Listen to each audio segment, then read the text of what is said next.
नमस्कार, मैं धनंजय कुमार, द नागरिक में आपका स्वागत है। आप देख रहे हैं कार्यक्रम 7 दिन 7 पत्रिका।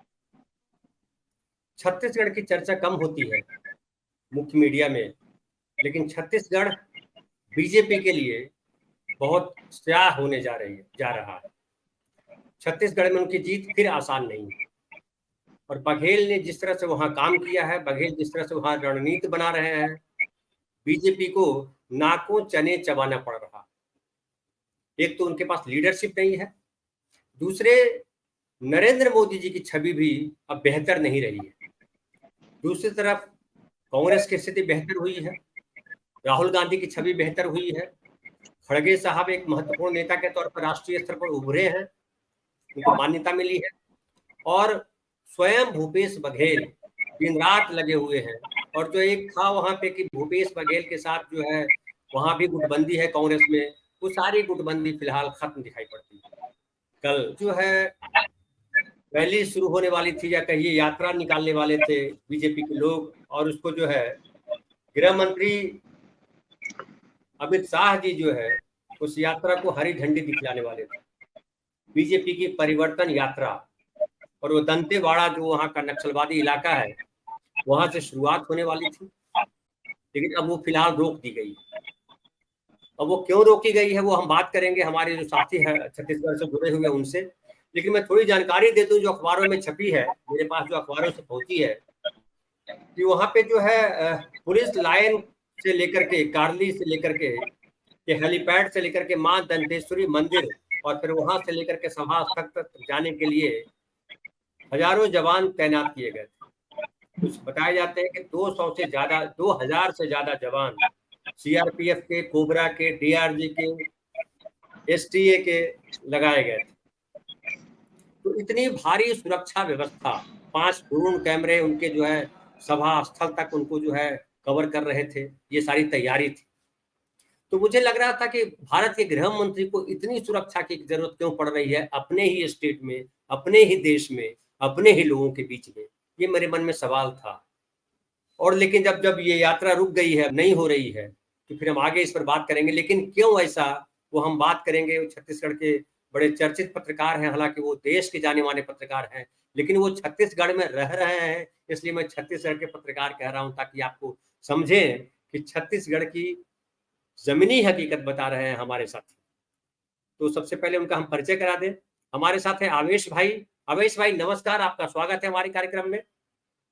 आवेश तिवारी जी को जानते हैं कि वो जो है वरिष्ठ पत्रकार हैं और छत्तीसगढ़ में लगातार पत्रकारिता में सक्रिय है। आवेश भाई, ये बतलाइए कि ये जो तैयारी चल रही है भाजपा की जन यात्रा की, और उसमें जो है आने वाले थे कल यानी मंगलवार को हमारे गृह मंत्री जी वो यात्रा की शुरुआत करने वाले थे और उनके लिए भारी पुलिस बंदोबस्त लगाया गया था।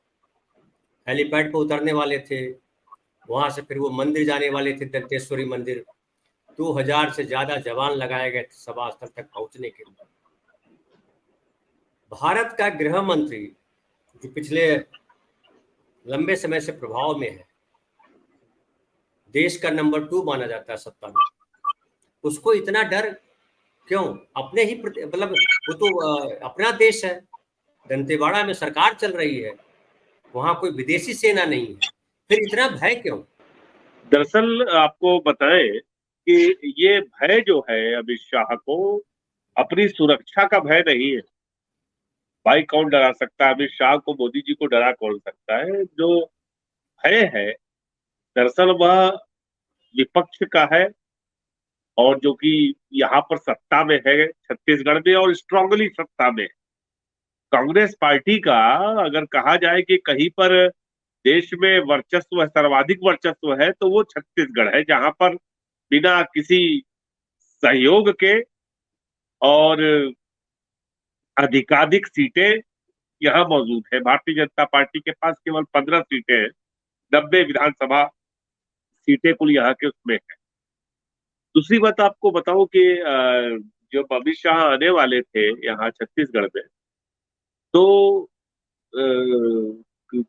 मैंने कल की बात है कि मुझे सवेरे से ही काफी गहमा-गहमी थी। भारतीय जनता पार्टी ने काफी जोर-शोर से प्रचार प्रसार किया था कि दंतेवाड़ा पहुंचेंगे। लेकिन करीब 12-1 बजे के आसपास सूचना मिली कि अमित शाह का दौरा रद्द हो गया है। अमित शाह अब नहीं आएंगे, मौसम खराब होने की वजह से उनका दौरा रद्द हुआ है। तत्काल जेपी नड्डा ने ऐलान किया कि भैया नहीं आएंगे अमित शाह, अब स्मृति ईरानी को भेज रहे हैं। यात्रा तो शुरू होनी ही थी। स्मृति ईरानी दिल्ली से जगदलपुर पहुंच गई, बस्तर एयरपोर्ट पे जो जगदलपुर है, और उनको फिर वहां से दंतेवाड़ा यात्रा को झंडी दिखाने जाना था। आप यकीन नहीं करेंगे, अमित शाह का दौरा रद्द हुआ और स्मृति ईरानी दंतेवाड़ा में झंडा दिखाने के बजाय कलकत्ता उड़ गई। तो ये दरअसल क्यों हुआ, इसके पीछे की भी कहानी है। देखिए, जो परिवर्तन यात्रा शुरू होनी थी, बाद में जिसको ओम माथुर ने और जो इनके प्रदेश अध्यक्ष हैं उन्होंने झंडी दिखाई। दरअसल उस पूरी बस पर, उस पूरे प्रचार वाहन पर न तो कहीं अमित शाह की तस्वीर थी, न तो कहीं पर आपके स्मृति ईरानी की तस्वीर थी, न तो किसी केंद्रीय नेता की तस्वीर थी। उस पर केवल जेपी नड्डा और मोदी जी की तस्वीर लगी थी। जो जानकारी मिल रही है कि अमित शाह इस बात को लेकर काफी नाराज थे। दूसरी चीज यह थी कि भीड़ बहुत कम थी यहाँ पे। स्मृति ईरानी आई तब तक कहा गया था कि हम भीड़ जुटा लेंगे, लेकिन तब पर भी भीड़ नहीं जुटी, जिसके बाद स्मृति ईरानी ने शामिल न होने का फैसला किया इस यात्रा में और वापस निकल गई। तो डर जैसी कोई बात नहीं है, लेकिन एक भय तो जरूर है कि कांग्रेस की जो स्थिति है यहाँ पे, कांग्रेस पार्टी की, और दूसरी बात, जनता जिस तरह से महंगाई और बेरोजगारी को लेकर लामबंद है यहाँ की, छत्तीसगढ़ की, क्योंकि भाई महंगाई बेरोजगारी पूरे देश को काट रही है, तो उसमें भाजपा के लिए स्पेस कम बचता है। नहीं, लेकिन आप जो बतला रहे हैं कि जेपी नड्डा की तस्वीर थी, और ये एक अलग कहानी है। जब जी जेपी नड्डा बिल्कुल। की तस्वीर थी, मोदी जी की तस्वीर थी, और जो दूसरे मैन के तौर पे अभी तो चुनाव में बल्कि मुल्क में सबसे सक्रिय अगर कोई है बीजेपी में तो वो अमित शाह जी है। और अमित शाह जी इसमें जिस कोई दो रात में राय नहीं है, करते थे, कोई दो जितनी राय मेहनत नहीं उस है। आदमी ने की है, उस आदमी की तारीफ करनी पड़ेगी कि एक बिल्कुल धनंजय इकलौता भाई, आदमी, बिल्कुल। और उस आप आदमी का अगर फोटो नहीं है तो ये तो बड़े दुर्भाग्य की बात है। क्या राजनीति है अंदर की? आपको एक बात बताऊं कि उत्तर प्रदेश का जो विधानसभा चुनाव था 2000 आई थिंक 17 का, 22 में, नहीं 17 में जब आए 2017 थे का वो। हाँ, चुनाव था, इसके पहले 17 में था। 17 का था। तो उस हम्म, वहां से शुरू करिए, 2014 भूल जाइए, 2017 की बात करें उत्तर प्रदेश, तब बिल्कुल। से लेकर के जहां चुनाव हुआ है, जिन राज्यों में अमित शाह की केंद्रीय भूमिका रही है, बहुत बड़ी भूमिका जहां रही। जहां अमित शाह की भूमिका नहीं रही, जहां उन्हें नजरअंदाज किया गया, वहां पर भारतीय जनता पार्टी को करारी हार मिली। ये बात इसको नहीं भूलना चाहिए। मैं पश्चिम बंगाल में विधान लोकसभा चुनाव के दौरान गया था, उसके बाद विधानसभा में भी गया था। पहले सारे प्रदेश में हर जगह मोदी की नहीं, अमित शाह की तस्वीर दिखाई दे जा रही थी। हर जगह अमित शाह की। लोकसभा चुनाव में अमित शाह को ही केंद्र में रखकर चुनाव लड़ा गया, तो बंगाल में सीटें बढ़िया आ गई थी भारतीय जनता पार्टी की।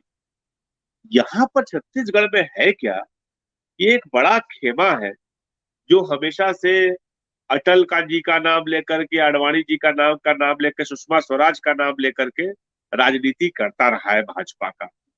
और जो मौजूदा नेतृत्व है, भले वो नरेंद्र मोदी हो, प्रभारी रहे हैं कई बार यहाँ के, या फिर अमित शाह रहे हो, उनके अनुभव बहुत अच्छे नहीं है छत्तीसगढ़ को लेकर के। आपको बताते चले कि जो राष्ट्रीय अध्यक्ष जेपी नड्डा है, वो भी कभी छत्तीसगढ़ के प्रभारी हुआ करते थे। मोदी जी जैसे ही हम्म, सत्ता में आए, सबसे पहला काम किया कि नड्डा जी को बाहर कर दिए छत्तीसगढ़ के प्रभार से। तो वो लगातार लग रहा था कि अच्छा नहीं चल रहा, जिससे तरह से केंद्रीय नेतृत्व बार बार अपनी जिद और अपनी चीजें थोप रहा है छत्तीसगढ़ को, भाजपा का। मुझे हमेशा से लगा है कि कुछ ठीक नहीं चल रहा है, और वो दिख भी रहा है। तो आप ये कह रहे हैं, अगर मैं निकालूं आपके कहने से, कि क्या अंतर्कलह है बीजेपी के अंदर वहां, और नड्डा और अमित शाह के बीच में भी कुछ हुआ है, ऐसा आपको लग रहा है? जी देखिए, एक बात बताएं, जो स्पष्ट, जो जो दिख नहीं रहा है, जो जो सच्चाई है, वो आपको बताऊं। मैं फिर से दोहराता हूं कि नरेंद्र मोदी के अनुभव अच्छे नहीं रहे। यहाँ के जो तमाम अग्रिम पंक्ति के नेता हैं, भले वो ब्रजमोहन अग्रवाल हो, चाहे अजय चंद्राकर हो, हाँ, चाहे डॉक्टर रमन सिंह हो, उन सबके रिलेशन कभी भी बहुत अच्छे नहीं रहे हैं। एक बात।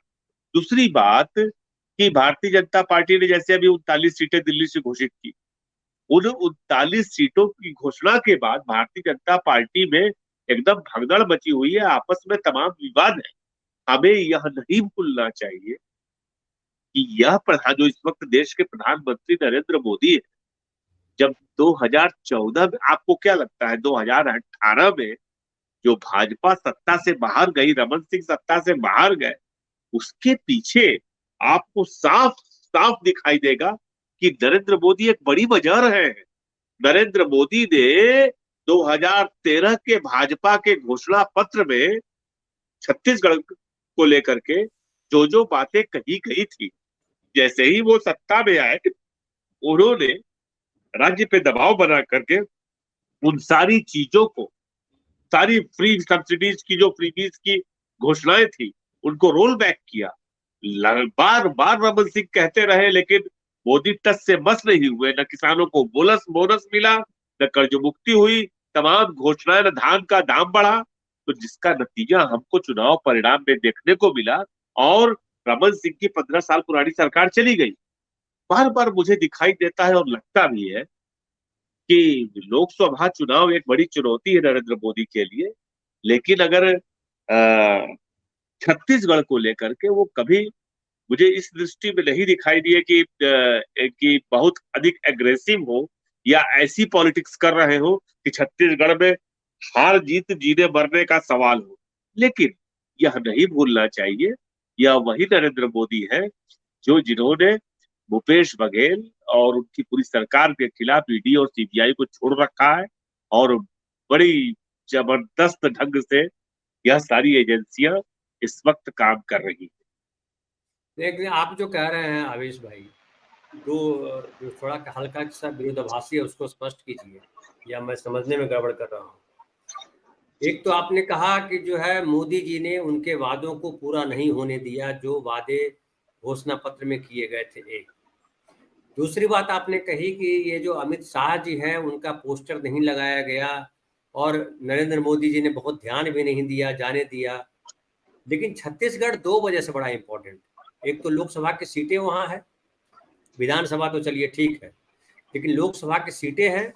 और जिस तरह से भूपेश बघेल, मैं कहूँगा मतलब नकेल कसे हुए एक तरह से, क्योंकि वो भूपेश बघेल जो है प्रशासन के स्तर पे बड़े सजग दिखाई पड़ रहे हैं और बड़े एक्टिव दिखाई पड़ रहे हैं कि जन सरोकार से वो तमाम चीजें कर रहे हैं, वो जो जन सरोकार के लिए जरूरी होती हैं। और दूसरी बात, ये जो अडानी साहब हैं, अडानी साहब को जो खुली छूट मिलनी चाहिए थी वहां पे छत्तीसगढ़ में, वो नहीं मिल रही है। तो जब नहीं मिल रही है, तो एक तो लोकसभा की सीटें और अडानी साहब को छूट नहीं मिल रही है, तो मोदी जी का और अमित शाह जी का इंटरेस्ट वहां ज्यादा होना चाहिए था, क्योंकि मोदी जी और इनके बारे में कहा जाता है कि अडानी के बड़े पैरोकार है वो। देखिए, आपको जो चीजें विरोधाभासी लग रही है, दरअसल भारतीय जनता पार्टी की राजनीति का एक हिस्सा है। यह बिल्कुल सच है कि अडानी को लेकर के कांग्रेस पार्टी, चाह अगर भूपेश बघेल व्यक्तिगत तौर पर भी चाहे ना, तो भी अडानी का सहयोग नहीं कर सकते। इतना प्रेशर है, सिविल सोसाइटीज का प्रेशर है, राहुल गांधी का प्रेशर है, कांग्रेस पार्टी का प्रेशर है, कि बहुत ज्यादा मदद नहीं कर सकते। लेकिन यह नहीं भूलना चाहिए कि भूपेश बघेल ने सत्ता में आने के बाद, जब नागराज की पहाड़ी, जहां पे उनको पहली बार अडानी को आयरन ओर की माइनिंग के लिए एमडीओ किया गया था, उसको निरस्त कर दिया। 2018 में नवंबर दिसंबर में शपथ ली इन्होंने, और जनवरी फरवरी के दौरान वो पूरा पट्टा ही निरस्त करके क्वारी सेटअप करा दिया अडानी के खिलाफ। तो एक बात तो मोदी जानते हैं कि भूपेश बघेल जब तक है, अगर किसी कीमत पर यह संभव नहीं है कि अडानी को बहुत ज्यादा छूट मिलेगी। आपको बता दें, जो दर्शकों को जानकारी में भी नहीं होगा, कि अडानी ने एक 2022 के दौरान, 2021 के दौरान एक नेगोशिएशन किया था कि छत्तीसगढ़ के डीवी पावर से, कि हम डीवी पावर की परियोजना पूरी की पूरी खरीदेंगे। वो करीब 7-8 हजार करोड़ की डील थी। और आप यकीन मानिए कि जनवरी फरवरी 2023 में वह पूरी की पूरी डील रद्द करनी पड़ गई। ये पहली बार हुआ, जबकि लगातार अडानी यहाँ पर जब से मोदी सत्ता में आए केंद्र में, और उसके बाद से छत्तीसगढ़ में तमाम निजी बिजली घर जो थे वो घाटे में चले गए। कोयले को लेकर हुआ विवाद एक अलग बात थी, जिस पर सुप्रीम कोर्ट में पूरे कई करोड़ ब्लॉक निरस्त हुए थे। लेकिन यहाँ एक के बाद एक बंद होते चले गए और उनको अडानी खरीदते चले गए। अडानी ने कई बिजली घर खरीदे प्राइवेट सेक्टर के। लेकिन यह सच है कि 2018 के बाद जब से भूपेश बघेल सत्ता में आए, उनके लिए कोयले को लेकर के, अडानी को कोयले खनन को लेकर के तमाम चुनौतियों का सामना करना पड़ा। एक बड़ा उदाहरण राजस्थान के रूप में भी सामने है कि राजस्थान में विद्युत वितरण निगम के साथ अडानी का एग्रीमेंट है, लेकिन अशोक गहलोत का चिल्ला चिल्ला के करे, भैया अडानी को माइनिंग करने दो, कोई हमारे यहाँ बिजली आए। भूपेश बघेल नहीं करने दे रहे हैं। तो एक बात आपको स्पष्ट ही बता दूं कि भूपेश बघेल चाहकर भी नहीं कर सकते। दूसरी चीज जो बहुत इंपॉर्टेंट है, यह नहीं भूलना चाहिए कि पिछले लोकसभा चुनाव में यहाँ पर जितनी सीटें थी, 12, 11, सभी पर उम्मीदवार बदल दिए नरेंद्र मोदी ने। पिछले बार, यहाँ, हाँ, पिछली बार, यहाँ 2019 तक में। के मुख्यमंत्री जी के पुत्र हैं, उनका भी टिकट जो है काट दिया, नया उम्मीदवार खड़ा कर दिया वहां से। तो दरअसल है क्या कि देखिए, लोकसभा का चुनाव तो मोदी अपनी स्ट्रेटेजी से लड़ेंगे, एक बात तय है, यह बात बिल्कुल तय है। यहां तक कि भूपेश बघेल के खिलाफ भी प्रत्याशी की घोषणा की गई है अभी पिछले हफ्ते, लेकिन जिसकी घोषणा की गई है वह खुद सांसद है। अब विजय बघेल को तुम, जो सांसद है उनको आप लड़ा रहे हो भूपेश बघेल के खिलाफ। अगर विजय बघेल मान लीजिए हार जाएंगे, अगर हार जाएंगे तब पर भी सांसदी का टिकट उनको नहीं मिलेगा, जीत जाएंगे तो ठीक, विधायक रहेंगे भाई, मंत्री उत्तरी बना देंगे। लेकिन जीतने की संभावना है नहीं, तो मतलब एक सांसद की बलि ले ली मोदी ने, नरेंद्र मोदी ने। समझ रहे हैं? तो मेरे कहने का मतलब क्या है, इसमें कोई विरोधाभास नहीं है। बहुत स्पष्ट दिखाई दे रहा है कि मोदी छत्तीसगढ़ की राजनीति अपने तौर तरीके से चलाना चाहते हैं। मोदी को यह पता है कि भूपेश बघेल अडानी को लेकर के कोई समझौता नहीं करेंगे।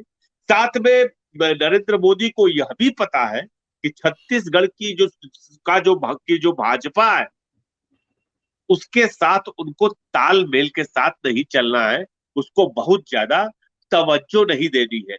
वहां यहां पर भी वही राजनीति करनी है जो उन्होंने गुजरात में की। जिस तरह से गुजरात के मुख्यमंत्री को उन्होंने, आप देखे होंगे चुनाव के दौरान क्या बना दिया था, तो उसी तरह से यहाँ पर तो सरकार भी रही है, तो यहाँ पर कोई तवज्जो दे रहे हो मोदी, ऐसा नहीं। नहीं, लेकिन एक बात समझिए कि अगर छत्तीसगढ़ में समझिए 11 सीटें हैं लोकसभा की, जी और जी 2014 में 10 सीटें थी उनके पास, हाँ, बीजेपी के पास। हाँ। 2019 में 9 सीटें आई, तो 9 सीटें बड़ा महत्वपूर्ण है। अभी तो और संकट है कि इस बार जो है उनकी सीटें नहीं, कहाँ कहाँ कम हो धनंजय रही है। जी, बिहार में कम हो रही है, महाराष्ट्र में कम हो रही है, मध्य प्रदेश में कम हो रही है, धनंजय कर्नाटक में कम हो जी, रही है। धनंजय जी, पोस्ट पुलवामा जो माहौल, मैं इस बार भी कह रहा हूँ कि हो सकता है पुलवामा जैसा कुछ हो जाए, कुछ ऐसी घटना घट जाए कि जिसके बाद पूरा माहौल ट्रांसफर हो जाए मोदी की ओर। तो इस बात को नहीं भूलना चाहिए कि 2019 का चुनाव जो था, पहली बात, विपक्ष सांगठनिक तौर पे मजबूत नहीं था, और साफ साफ दिखाई दे रहा था कि कांग्रेस पार्टी ने पूरे के पूरे इलेक्शन को गिव अप कर दिया है। तो यह बात आपका, जब छत्तीसगढ़ में विधानसभा चुनाव कांग्रेस पार्टी जीती, यह साफ दिखाई दे रहा था कि जिस तरह से वह लोकसभा का चुनाव लड़ रही है, वह आराम से भारतीय जनता पार्टी से काफी पीछे रहेगी, वो हो भी गया, वो दिखाई भी थी। नहीं तो एक बात मैं कहूँ कि मैं छत्तीसगढ़ से बाहर ही होने के नाते मैं आपसे सवाल करूँ कि ये बतलाइए कि क्या भूपेश बघेल जी की कमजोर नस क्या है जिसको बीजेपी दबाना चाहती है, कोई नस है? देखिए, एक बात बताऊं, इस बात को नहीं भूलना चाहिए कि दरअसल जो भूपेश बघेल की कमजोर नस है, वह कांग्रेस पार्टी की भी कमजोर नस है क्या कि भले बाहर से नजर न आता हो, लेकिन ये सच है कि जो मुख्यमंत्री है छत्तीसगढ़ के हो, चाहे राजस्थान के हो, चाहे हिमाचल के हो, इन पर भी केंद्रीय नेतृत्व का, खास तौर से जो राहुल गांधी की आसपास की लॉबी होती, उसका बहुत गहरा दबाव होता है धनंजय जी। और यह दबाव, मुझे लगता है कि अगर भारतीय जनता पार्टी में अमित शाह और नरेंद्र मोदी का दबाव रहता है, तो यहाँ पर भी तमाम लोग ऐसे हैं कांग्रेस पार्टी में जो अपने मुख्यमंत्रियों पर तमाम तरह के अनर्गल दबाव डालते हैं। एक चीज नहीं भूलनी चाहिए, इस बात को कहना भी चाहिए, मैं बहुत खुल के कहता हूँ कि जो तमाम राज्यों के प्रभारी हैं, जैसे कि पहले यहाँ छत्तीसगढ़ के प्रभारी पीएल पुनिया थे, फिर बाद में अब शैलजा जी हो गई है। तो जिस तरह का दबाव इन लोग डालते हैं, ये लोग ये भूल जाते हैं कि दरअसल छत्तीसगढ़ में जो कांग्रेस पार्टी है, वो छत्तीसगढ़ की कांग्रेस पार्टी, वह राहुल गांधी की कांग्रेस पार्टी से अलग है। इस बात को भूल जाना चाहिए और इस बात को याद रखना चाहिए कि छत्तीसगढ़ में भूपेश बघेल, टीएस सिंहदेव या दो व्यक्तियों ने जिस पार्टी को खड़ा किया, उसमें भूमिका उन्हीं दोनों की है। यह बात दिगर है कि यह लोग पार्टी का सम्मान करते हैं, पार्टी के नेताओं का सम्मान करते हैं, लेकिन एक बात याद रखना चाहिए कि अगर भूपेश बघेल नहीं है, तो कांग्रेस पार्टी का फिलहाल यहाँ कोई अस्तित्व नहीं है। जो कांग्रेस पार्टी का अस्तित्व है, वह भूपेश बघेल की वजह से है। यह एक सच्चाई है और यह एक स्थापित सच्चाई। नहीं तो ये समझिए कि जो टीएस टीएस सिंहदेव नाम है ना उनका, जो उप मुख्यमंत्री है, टीएस सिंहदेव जो है, ये ऐसा बीच में आया था कि वो हुआ था कि 2.5 साल मुख्यमंत्री आप रहेंगे, 2.5 साल मुख्यमंत्री आप रहेंगे, लेकिन फिर वो नाराज रहे, फिर उनके बीच एका कराई गई। तो क्या वो एका जो है वो विधानसभा में नुकसान पहुंचाने वाली एक नहीं है? बात तो एक धनंजय है, जी, दूसरा अलग है। दर्शकों को बहुत चीजें नहीं पता होंगी, मैं बताता हूँ। शायद मैंने लिखा भी, कुछ रिपोर्ट्स भी इस पर लिखी थी। मैं तब से जानता हूँ भूपेश बघेल और टीएस सिंहदेव को, जब ये दोनों लोग एक साथ ट्रेन या फ्लाइट में बैठ करके जाते थे दिल्ली, और एक छोटे से कमरे में रुकते थे, फिर चले आते थे। और ये दोस्ती बहुत तगड़ी थी। और माने जो भूपेश बघेल, टीएस सिंहदेव अलग अलग व्यक्ति नहीं थे, एक व्यक्ति थे। इन दोनों के हम्म। बीच कोई राजनीति नहीं थी। इन यह दोनों एक ही तरह सोचते थे। इनके दुश्मन एक थे, पार्टी के भीतर भी, पार्टी के बाहर भी। यह नहीं भूलना चाहिए कि अजीत जोगी ने जब गद्दारी करी इनके साथ, कांग्रेस पार्टी के साथ, और पूरा लोकसभा चुनाव में एक आदमी को पूरा वो कर दिया, इन दोनों ने पूरी साथ लग करके उनको पार्टी से बाहर करवाया, अजीत जोगी को। टीएस सिंहदेव ने, चुनाव से पहले मेरी मुलाकात हुई थी, तो हमसे साफ साफ कहा था कि मेरी माँ का एक सपना है कि मैं उनके जीवित होते एक बार कम से कम मुख्यमंत्री बन जाऊं। और मुझे याद है कि जब चुनाव हुआ, तो उसके बाद उस वक्त उनकी माँ अस्पताल में भर्ती थी। और यह सच है कि राहुल गांधी ने जब दोनों को बैठाया और कहा कि आप दोनों आपस में बैठ कर तय कर लो मुख्यमंत्री कौन बनेगा, तो इन लोगों ने आपस में बात की। और यह बात टीएस सिंहदेव ने राहुल से कही। जब राहुल आधे घंटे बाद आए, इन लोगों ने बात कर ली, तो टीएस सिंहदेव ने राहुल से कहा कि हम लोगों ने बात कर ली है, पहले मुख्यमंत्री मैं बनूंगा और उसके बाद ये 2.5 साल बनेंगे। तो राहुल ने कहा नहीं, पहले इनको 2.5 साल बन जाने दीजिए। ये बात हुई थी, ये सच्चाई है, ये बात हुई थी। लेकिन मुख्यमंत्री का पद ऐसा नहीं होता, 2.5 साल का की समय सीमा बहुत छोटी सी होती।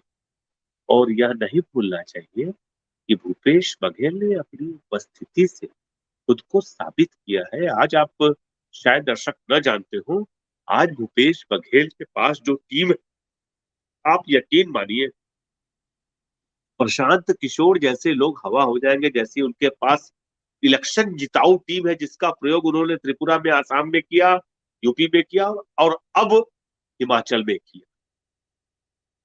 हिमाचल में किया और हिमाचल में जो सर्वे के नतीजे थे इलेक्शन के 4 महीने पहले, कांग्रेस को खाली 21 सीट दे रहे थे, लेकिन सर्वे की बात छोड़ दीजिए, वह टीम वहां पहुंची और पूरा इलेक्शन जिता करके सुक्खू को मुख्यमंत्री बना दिया। वह टीम भूपेश बघेल के पास है और यह बात कांग्रेस पार्टी जानती है। कांग्रेस का शीर्ष नेतृत्व जानता है कि तमाम इंटेलेक्चुअल, तमाम ऐसे लोग उनके साथ जुड़े हुए। तो भूपेश बघेल को एक दूसरी बात, यह बात छत्तीसगढ़ में आमतौर पे कही जाती है कि राजाओं महाराजाओं को जमाना गया। भूपेश बघेल किसान के बेटे हैं और किसानी, खेती किसानी करने वालों में से हैं, जो अगर कुछ ना करते, अगर नेता नहीं होते तो खेतिहर किसान होते, वो ऐसे व्यक्ति। तो वह विवाद खत्म हो गया। उप मुख्यमंत्री का पद जो है, मेरी जानकारी में है कि भूपेश बघेल ने बिना किसी दबाव के खुशी खुशी कहा कि टीएस सिंहदेव को दिए। अब दोनों के दोनों साथ दिखाई दे रहे हैं और टीएस सिंहदेव चुनाव लड़ भी रहे, पहले तो लड़ने वाले भी नहीं थे, लड़ रहे हैं और जीतेंगे। और कांग्रेस में कम से कम इतना लोकतंत्र है कि इस तरह की खींचतान नजर आ जाती है। भाजपा में तो वो भी नहीं है, तो ऐसे लोकतंत्र का सम्मान करना चाहिए। तो अच्छा, एक और बात बतलाइए कि जो दंतेवाड़ा में आज वो जो जा रहे थे और नहीं गए और इतनी सुरक्षा व्यवस्था लगाई गई, दंतेवाड़ा एक नक्सल इलाका माना जाता रहा, लेकिन मुझे नहीं याद है, ये मैंने शायद, हो सकता है मेरी नज़रों से गुजरा ना हो, कि जब से भूपेश बघेल की वहाँ सरकार आई है या पिछले लंबे समय से, जब से मोदी जी की भी सरकार है, नहीं दिखाई पड़ा है कि नक्सलवाद ने कुछ उस तरह की बड़ी घटना कहीं की है। तो दंतेवाड़ा में भी नक्सलवादी, जिस तरह से आरोप लगाया जाता रहा आदिवासियों पे कि वो नक्सली है, क्या वो नक्सलवाद अभी भी है वहाँ दंतेवाड़ा जैसी तो जगहों? मुझे बड़ा आश्चर्य होता है कि धनंजय भाई की दिल्ली में और तमाम बड़े शहरों में बैठे पत्रकार, जब अभी कोई एक डिबेट करा रहा था, मैंने सुना किसी में कि क्या बिना नक्सली घटनाओं के होगा चुनाव, तो हम कहे कि अरे, अब छत्तीसगढ़ और नक्सलवाद बहुत दूर दूर की बात हो रह गई है। और इसमें भूपेश बघेल सरकार का योगदान कितना है मैं नहीं जानता, लेकिन एक बात सच है कि जो परिवर्तन यात्रा पे हमला हुआ था कांग्रेस पार्टी का 2013 में, मैं उस वक्त यही था, जिसमें पूरी कांग्रेस पार्टी साफ हो गई थी, अग्रिम पंक्ति उसकी। उसके बाद भी विधानसभा चुनाव हार गई। लेकिन जब आंध्र में खत्म हुआ, जब तेलंगाना से नक्सलिज्म खत्म हुआ, खासतौर से सीआरपीएफ की बड़ी भूमिका रही है। दूसरी बात, बिहार और झारखंड में जब नक्सलवाद खत्म हो गया, तो छत्तीसगढ़ में जो बचा था वो खत्म होना ही था। अब जो कुछ बचा है वह आखिरी सांसें हैं नक्सलिज्म की।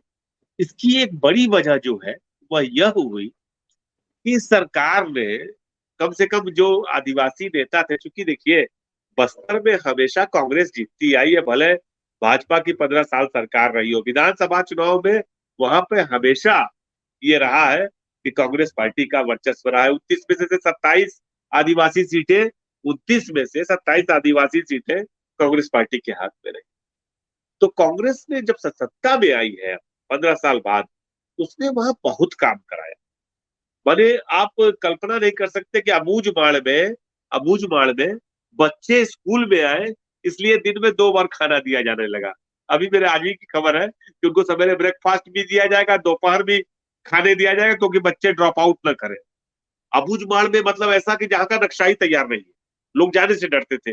नक्सलियों ने, सैकड़ों स्कूल ऐसे थे जिसे नक्सलियों ने तोड़ दिया था, अब वहां पर क्लासेस चल रहे हैं, अब पढ़ाई हो रही है, सड़कें बहुत बनी, बिजली की व्यवस्था हुई, टावर मोबाइल के लग गए जो पहले नक्सली उड़ाते थे। तो अब छत्तीसगढ़ का की जो पहचान है वो नक्सलिज्म से नहीं है। अब छत्तीसगढ़, ये बात नहीं भूलना चाहिए कि आप जाइए, आज का वक्त ऐसा है कि निश्चित तौर पे आप बस्तर दंतेवाड़ा चले जाइए, आप वो चौड़ी सड़कें, दौड़ती नई नई गाड़ियां देखेंगे, आपको लगेगा, आपको नजर आएगा कि हाँ, बहुत कुछ बदल चुका है। मैंने तो वो दौर भी देखा है कि शाम को 6 बजे के बाद लोग सड़कों पे नहीं निकलते थे। तो अब नक्सलिज्म जैसी कोई चीज नहीं, निश्चित तौर पे इसमें नहीं, हमारी सिक्योरिटी एजेंसीज का उनकी बड़ी भूमिका है। नहीं, लेकिन फिर एक सवाल आता है कि ठीक है, चमचमाती गाड़ियां जा रही हैं, सड़कें जा रही हैं, वहाँ उद्योगपति आ रहे हैं, वो सब सही है।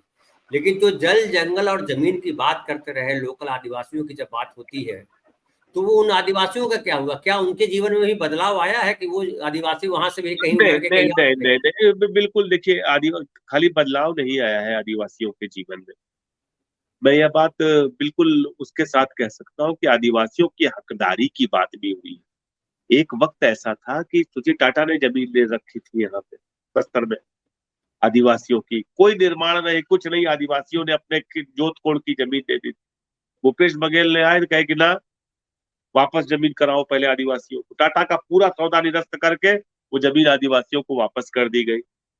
तो हुआ क्या है दरअसल, रोजगार सृजन के मामले में सबसे बड़ी चीज, जरूरत इस चीज की थी कि आदिवासी इलाकों में रोजगार और शिक्षा और स्वास्थ्य, इन तीनों बुनियादी जरूरतों को ठीक किया जाए।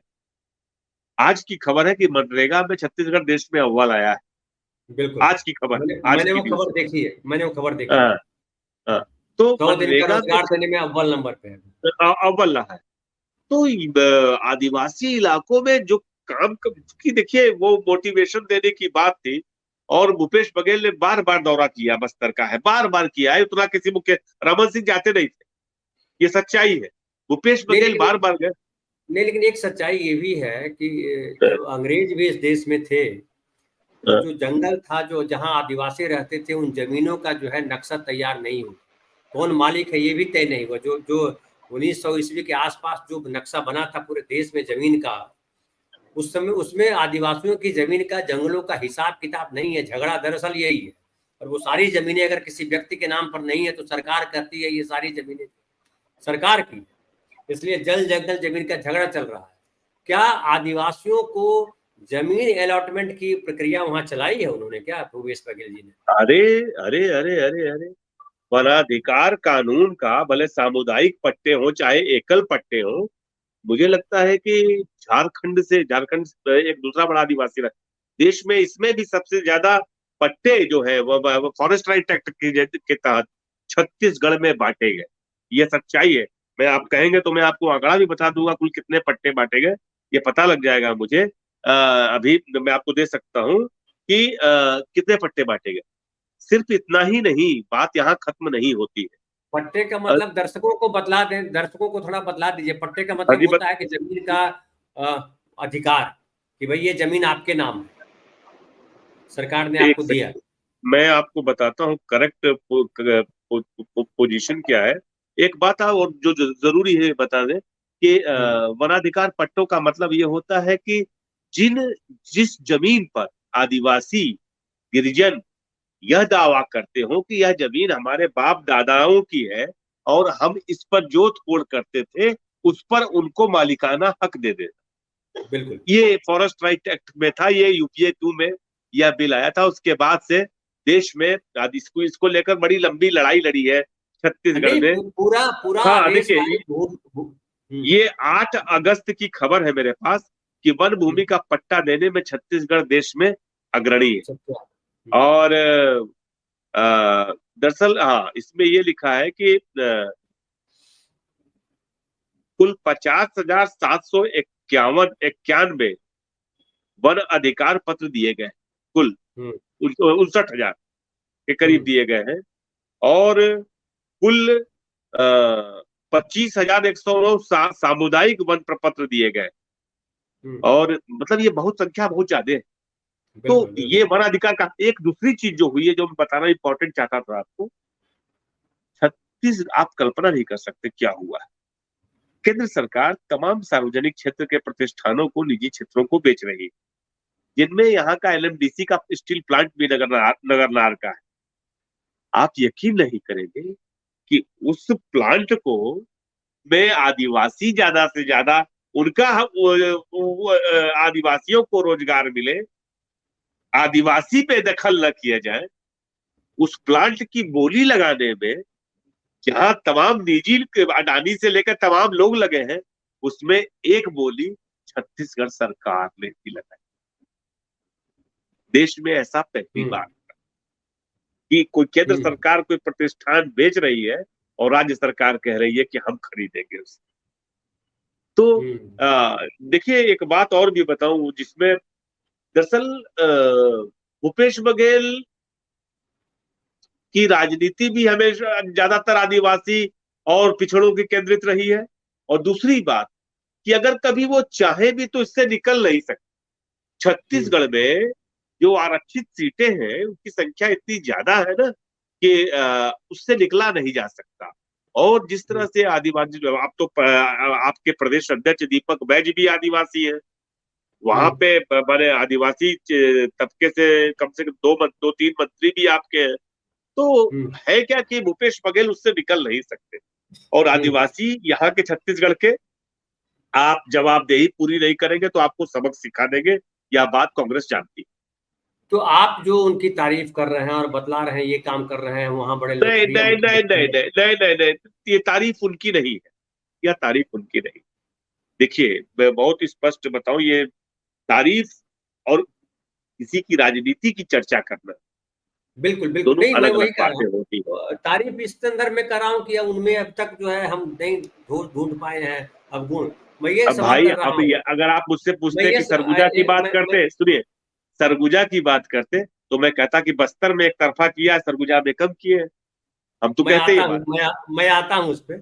मैं कह रहा हूँ कि जब ईडी सीबीआई जाती है और जो भूपेश बघेल जी के करीबी लोग हैं, चाहे उनके पीएस हो या उनके और रिश्तेदार हो, उन पे जब जांच होती है और उनको पकड़ा जाता है, फिर वो क्या तलाश रहे हैं? अगर दोषी नहीं है तो क्यों ईडी सीबीआई इस तरह से चीजें कर रही है? आपको घटना बताएं कि मुख्यमंत्री के जो सलाहकार हैं, पॉलिटिकल एडवाइजर विनोद वर्मा जी, बीबीसी में रहे हैं लंबे समय तक, हमारे जर्नलिस्ट रहे, हमारे उजाला अखबार में काम किया, डिजिटल एडिटर रहे। मुझे याद है, घटना नहीं भूलती मुझे, साल डेढ़ साल पहले की है, मैं उनके साथ था। किसी का फोन आया कि मुझे माइन का पट्टा दिला दो। मुझे अच्छी तरह से याद है इसलिए बता रहा हूँ। पहले तो उन्होंने कहा कौन बोल रहे हैं, कहा अरे अरे नमस्कार नमस्कार। हाँ, उन्होंने सीधे कहा भैया ऐसा ये सब काम हम नहीं करते, ये सब काम हमको नहीं पता, ये सब काम हमसे नहीं हो पाता। तमाम मौकों पर मैं ये जानता हूं, मैंने आपसे अभी पहले एक बात कही कि उनके पास एक टीम ऐसी है जो कांग्रेस के पास नहीं है, भूपेश बघेल के पास है, इलेक्शन लड़ाने और जिताने वाली टीम और प्योर पॉलिटिकल टीम।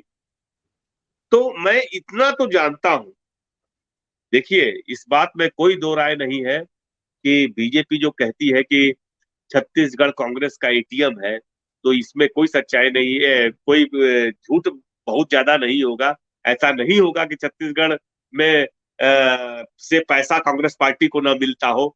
बिल्कुल मिलता होगा, मुझे इस बात पर पूरा यकीन है मिलता होगा। लेकिन इस बात को दावे के साथ कहा जा सकता है, कोई भी कर सकता है, एक आम आदमी यहाँ का कर सकता है, कि जो करप्शन है होता है सिस्टम का, पर नजर कहीं से नहीं आता। जिस तरह से महादेव सट्टा के मामले में सट्टेबाजी ऑनलाइन खेली जाती है, उस मामले में उनके एडवाइजर से और तमाम लोगों से पूछताछ की जा रही थी। भले यह अकल्पनीय लगेगा, जो लोग जानते हैं लोगों को, वो सोचने की बात नहीं है। और मैंने मुझे आज कुछ लोगों ने बताया कि कांग्रेस के वार रूम में बैठक थी आज ही के दिन, और वहां पे विनोद वर्मा जी ने आकर के सब साथियों को, जितने लोग थे वहां मौजूद, उनको बोला, अपने साथियों को सारे, कहा कि ऐसा है कि कभी ईडी छापा मारेगी, जो जो लोग आप लोग जानते हैं सब बता दीजिएगा। ये लोग मेरा नाम इससे जोड़ रहे हैं और मेरा इससे कोई मतलब नहीं है, ये आप लोग भी जानते हो। ये आज की बात है, ये जो जानकारी मुझे मिली। तो दरअसल है क्या कि ईडी सीबीआई का छापा या तमाम चीजें जो चल रही है, इसमें कोई दो राय नहीं है। दूर आज तमिलनाडु में 30 जगह छापे मार डाले। तो यह सच है कि भारी दबाव के बीच ईडी और कुछ कुछ खुश करने के लिए भाजपा को यह काम कर रही है।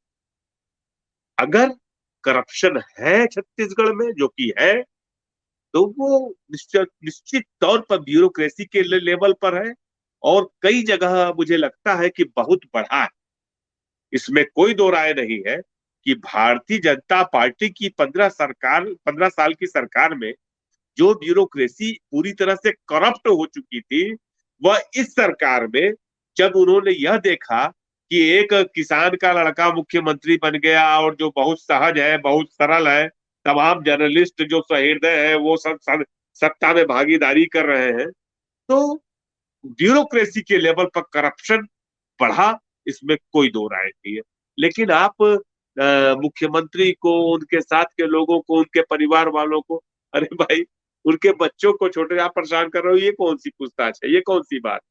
बिल्कुल सही, तो ये बात बिल्कुल समझ सही। से परे। और चर्चा बड़ी आई थी कि उनको जो है बोरे में बंद कर दिया जाता है, तो उनके बच्चों के साथ उनसे पूछा जाता है कि बतलाओ पहचानते हैं कि नहीं अरे पहचानते। विनोद विनोद और वर्मा जी की विनोद वर्मा जी की पत्नी एकदम घरेलू महिला है, एकदम इतनी घरेलू है कि मैं क्या बताऊं। उनको बुला के पूछो, उनके बच्चे छोटे छोटे, एक लड़का बच्चा एक 20-21 साल का होगा, उससे बुला के बात ईडी पूछ रही है। तो दरअसल है क्या, वो क्या जानते हैं, कुछ नहीं। और मुझे मालूम है, उनसे मुझे पता है कि शायद पूछा ईडी वालों ने कि आप कैश पैसा रखती है कि नहीं, तो उन्होंने कहा कैसा पैसा हम रखते हैं, सब्जी लाने के लिए रखते, भाई जाती है सब्जी खरीदने के लिए, घर का राशन लेने के लिए, उसके लिए रखती है, उसके अलावा तो कैश का मुझे वास्तव में उनको नहीं पता होगा। क्योंकि देखिए एक बात और बताऊं। जी जी, हाँ कंप्लीट कर लीजिए। करप्शन जो होता है सिस्टम का, सरकार का, वह साफ दिखाई देने लगता है। वह मंत्रियों में, वह सत्ता में शामिल लोगों के घर परिवार में वह नजर आने लगता है। लेकिन देखिए, एक बात नहीं भूलनी चाहिए कि 2014 से एक बड़ी होड़ शुरू हुई है विपक्ष में कि जैसे भी हो बीजेपी को नहीं चढ़ने देना है, अपना राज स्थापित करना है। तो अपना राज स्थापित करने के लिए कोई भी पार्टी हो, भले राजद हो, भले टीएमसी हो, भले कांग्रेस हो, उसको ईमानदार तो दिखना पड़ेगा। तो ये दिख रही है छत्तीसगढ़ सरकार। जी, अब एक सवाल और मैं करूं। आपने कहा कि इनके पास वो इलेक्शन जिताऊ टीम है। मुझे याद आ रहा है कि जब उत्तर प्रदेश में चुनाव हो रहा था 2022 का विधानसभा चुनाव, जब बहुत एक्टिव थी प्रियंका गांधी, लड़की हूं, लड़ सकती हूं, और 50% सीट जो है देने की बात की गई थी। प्रभारी थे ये भी आपके मुख्यमंत्री बघेल साहब। और एटीएम की जो बात है वो तो अलग है, मैं उस पर कुछ नहीं बोलूंगा। लेकिन वो टीम अगर थी तो कहाँ चली गई थी टीम? वो टीम लगाई नहीं गई थी उत्तर प्रदेश में। बिल्कुल, बहुत अच्छा सवाल पूछा है आपने, और यह सवाल का जवाब हमें देना भी चाहिए। मैं आपको बताऊं, जो मेरी अपनी जानकारी है, टीम लगी थी और टीम ने एक जो बड़ा काम किया, जो जो यूपी में नहीं था, कि कांग्रेस का संगठन खड़ा कर दिया। एक कोने से दूसरे कोने तक जो बूथ लेवल लेवल की कमेटी थी, पूरा बना दिया, क्योंकि लंबे समय से पूरा का पूरा पानी निकल चुका था। और आपने भूपेश बघेल को समय कितना दिया था, इसका अंदाजा। दूसरी चीज, आप 4-6 महीने पहले भूपेश बघेल को लगा, 4 महीने पहले। एक दूसरी जानकारी जो मेरे पास है कि प्रियंका गांधी की टीम, भूपेश बघेल की टीम तो वहां पर थी, लेकिन उससे पहले प्रियंका गांधी की टीम थी। तो प्रियंका गांधी की टीम ने वह गलती की जो उन्होंने हिमाचल में नहीं दोहराई। हिमाचल में भी भूपेश बघेल की टीम थी, प्रियंका गांधी की टीम थी, लेकिन हिमाचल में भूपेश बघेल की टीम ने प्रियंका गांधी की टीम को वह काम नहीं करने दिया जो उन्होंने यूपी में किया। यूपी में हम्म। प्रियंका गांधी की टीम ने इलेक्शन पूरा लड़वाया, ये आप जानते भी आपके होंगे। आपके पास एकदम जमीन वाली जानकारी है आवेश भाई। मैं तो ये परखना चाह रहा था आपको कि आप समझ उस में। पे क्या बोलते हैं, क्योंकि उत्तर प्रदेश जो है बड़ा इंपॉर्टेंट रहा उस वक्त। और ये बिल्कुल हाँ, और इंटरनल मुझे बहुत दुख भी हुआ इस इंटरनल बात का रिपोर्ट है कि कि एक प्रियंका पार्टी जो गांधी की चुनाव टीम लड़, थी उसमें। तो पूरी तरह से प्रियंका गांधी की टीम ने वह चुनाव लड़ा, और हमें अंदेशा था, पूरा का पूरा नहीं, इलेक्शन उसी मुझे समय बदल मुझे गया। मुझे कांग्रेस के एक नेता ने बतलाया, बड़े बड़े नेता हैं वो। उन्होंने बतलाया कि धनंजय भाई, हम लोग डिबेट में बैठे हुए थे किसी दूसरी जगह पे। उन्होंने बताया कि धनंजय भाई अब बतलाइए, जब हार गई चुनाव, पार्टी हार गई, परिणाम आ गए, तो प्रियंका गांधी ने कहा कि हमारी टीम से जिसको सवाल करना है वो मुझसे सवाल करे। अब बतलाइए प्रियंका गांधी से कौन सवाल करेगा? तो सही है, प्रियंका गांधी ने जिस तरह से डिफेंड किया टीम को, वो सही नहीं था, ऐसा कहा। बिल्कुल सही नहीं था। तो तमाम गलत निर्णय भी हुए, और गलत निर्णय इस कदर हुए कि आप खाली, आपने तो इलेक्शन के बाद सुना, हमने इलेक्शन के वोटिंग से पहले सुना कि किस तरह से तमाम शिकायतें प्रियंका गांधी के पास पहुंची, लेकिन उन्होंने आंख बंद करके रखा, आंखें नहीं खोली। तो एक बात जान लीजिए कि मैं फिर से कहता हूं कि भूपेश बघेल की टीम जो है वो 2 कदम आगे चल के 2 कदम पीछे रखना भी जानती है, कि वो कब पीछे हटना है, कब आगे जाना है, ये जानती है। और आने वाले समय में आपको, मुझे लगता है, लोकसभा चुनाव तक आप उस टीम की ताकत से परिचित भी हो पाएंगे कि वह टीम है कौन तो और वह टीम समय कर हमारा क्या। समाप्त हो रहा, समय हमारा समाप्त हो रहा है। जल्दी जल्दी से 2 सवाल कर लें, छोटे छोटे जवाब दीजिएगा।